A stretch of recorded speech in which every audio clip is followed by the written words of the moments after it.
Primeira pergunta, que é o que normalmente se faz, né, sobre a questão oriental, é o seguinte: bom,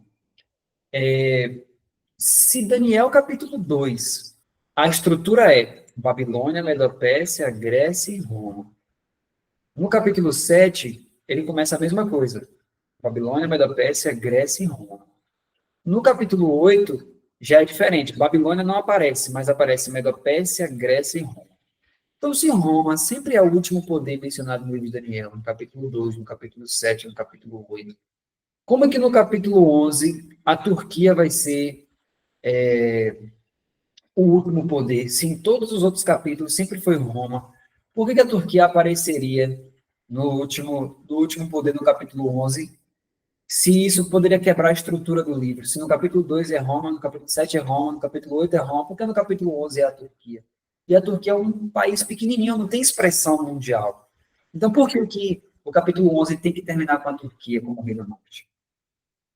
Então, Daniel, capítulo 8, versículo 15. O que é que está acontecendo com Daniel? Vamos ver. Diz assim: e aconteceu que, havendo eu, Daniel, tido a visão, procurei o significado, e eis que se apresentou diante de mim como que uma semelhança de homem. Então, o que está acontecendo aqui no versículo 15, gente? Daniel estava procurando entender, ele estava vendo aquele carneiro, ele viu, né? O que Daniel tinha visto? Ele viu, ele estava na cidadela de Suzã, na província de Elão, ele viu um carneiro diante do rio, e esse carneiro tinha 2 chifres, um era mais alto do que o outro. E o carneiro dava amarradas para o ocidente, para o norte e para o sul. Aí Daniel começa a ver tudo isso, mas ele não está entendendo aqui. Percebe? Daniel não está entendendo nada, ele só está vendo tudo aquilo, mas ele está perplexo. Por quê? Porque até então, o sonho de Nabucodonosor, a interpretação foi dada a Daniel. Então Daniel estava entendendo. Ele, ok, entendi. Tanto é que ele diz: olha, Nabucodonosor, há um Deus no céu que revela os segredos. Aí depois que ele conta o sonho, ele fala: agora te daremos a interpretação. Ele vai lá e conta para Nabucodonosor. Quando chega no capítulo 8, a visão, ele fica assim atônito. Por quê? Porque ele vê o bode, ele vê o carneiro, ele vê o rio, ele vê o bode dando amarradas para o ocidente. Ele vê tudo, mas ele não está entendendo. Então, quando Daniel fica ali perplexo por tudo aquilo, ou seja, é uma série de visões que Daniel não está conseguindo encaixar tudo na mente dele. Quando ele está nesse processo de entendimento, por causa da fraqueza humana, né? Deus está mostrando um monte de coisa, mas o humano ali não está conseguindo absorver tudo. Então, Jesus vai à cena, e o que é que Jesus faz no livro de Daniel? Vamos ler juntos aqui, ó, no versículo 13. Depois ouvi um santo que falava, e disse outro santo àquele que falava: até quando durará a visão do sacrifício contínuo e da transgressão assoladora, para que sejam entregues o santuário e o exército a fim de serem pisados? Então veja que aqui, nesse verso 13, Daniel está ouvindo 2 santos conversando. Até quando? Até quando vai durar isso? Aí o outro responde. Aí qual é a resposta? Até 2.300 tardes e manhãs o santuário será purificado. Ou seja, Daniel começa a perceber alguma coisa sobre o que estava acontecendo em relação àquelas visões que ele estava tendo. Mas o que acontece? Veja que quando ele ouve isso, às 2.300 tardes e manhãs, olha o que ele diz, vamos ler de novo o verso 15. Havendo eu, Daniel, tido a visão, procurei o significado, e eis que se apresentou de mim como que uma semelhança de homem. Olha, agora que essa semelhança de homem aparece para Daniel, aí vem o verso 16, ó. E ouvi uma voz de homem entre as margens do Ulai, a qual gritou e disse: Gabriel, dá a entender a este a visão. Pronto. Daqui para frente a história muda, queridos. Então, o livro de Daniel era um até aqui. Daqui para frente a situação muda. Por quê?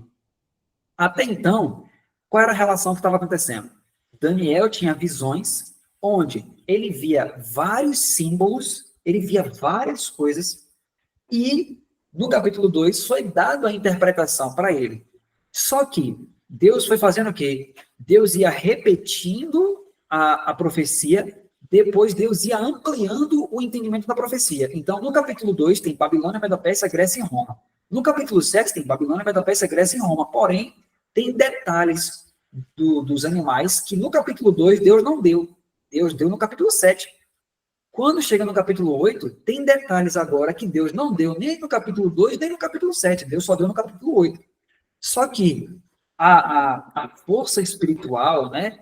Aquilo foi tão forte, aquelas visões estavam sendo tão forte, que a estrutura de Daniel começa a vacilar. Então, Daniel começa a tentar entender a visão, mas na fraqueza humana ele não consegue. Ele começa a tentar, de todas as formas, fazer alguma conexão com as coisas que ele já entendia, mas ele não consegue. Entende? Então, Daniel não começa, ele fica tão atordoado, tão atônito com a visão, que o que Jesus faz por misericórdia?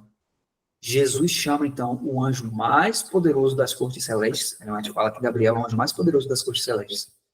Um anjo mais notável. E aí Jesus diz assim, ó, Gabriel, que é o anjo de Jesus, Jesus chama Gabriel de meu anjo, em Apocalipse. Ele diz, Gabriel, dá a entender a este a visão. Então, do capítulo 8, a partir desse verso 16 para frente, entra um elemento que até então, no livro de Daniel, não existia. E quem é esse elemento? A pessoa, o ser de Gabriel. Qual é a função de Gabriel no contexto do grande conflito aplicado no livro de Daniel? A função de Gabriel é explicar o que Daniel não havia entendido até aquele ponto e detalhar de forma mais clara as coisas que Daniel não entendeu. Por isso que assim que Jesus aparece, né, e diz, Gabriel, dê a entender a este a visão, olha o que acontece no verso 17. E veio perto de onde eu estava. Então, eles começam a se aproximar de Daniel. E aí diz, e vindo ele, me amedrontei e caiu sobre o meu rosto, mas ele me disse, entende, filho do homem, porque essa visão acontecerá no fim do tempo. Então, olha a função dele, entende, filho do homem. Vocês estão percebendo, então, que quando agora Gabriel vem, ele vai dizer, olha, filho do homem, eu fui mandado para você para te explicar, porque você não está entendendo. Olha que maravilha que Gabriel começa a fazer. Olha o verso 20.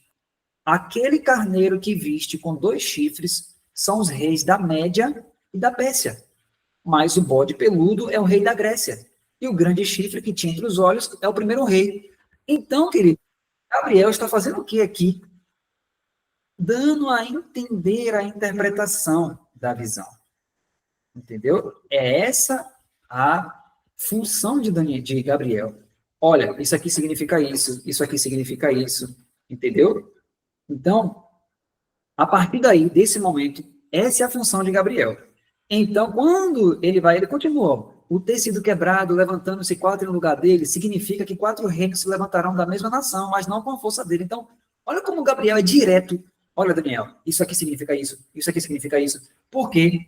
Porque Daniel já tinha recebido tantos símbolos e ele não estava compreendendo. Então, qual é a obra do anjo Gabriel? Ele desce e diz, olha, agora chegou a hora, Daniel. Eu vim te explicar. Ó, isso aqui significa isso aqui é isso aqui é isso, isso aqui é isso. Então, essa explicação de Gabriel, ela vai se estendendo do capítulo 9 para frente. No capítulo 10, apresenta-se outro grande conflito.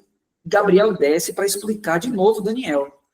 Quando nós entramos no capítulo 11, quando você chega em Daniel 11, ó, você tem a figura de Gabriel ainda explicando a Daniel tudo o que iria acontecer no futuro, sem simbologia, sem aplicação de nada. Por quê? Porque a função de Gabriel não era mais apresentar novos símbolos, mas explicar para Daniel a história de forma direta, para que o profeta entendesse.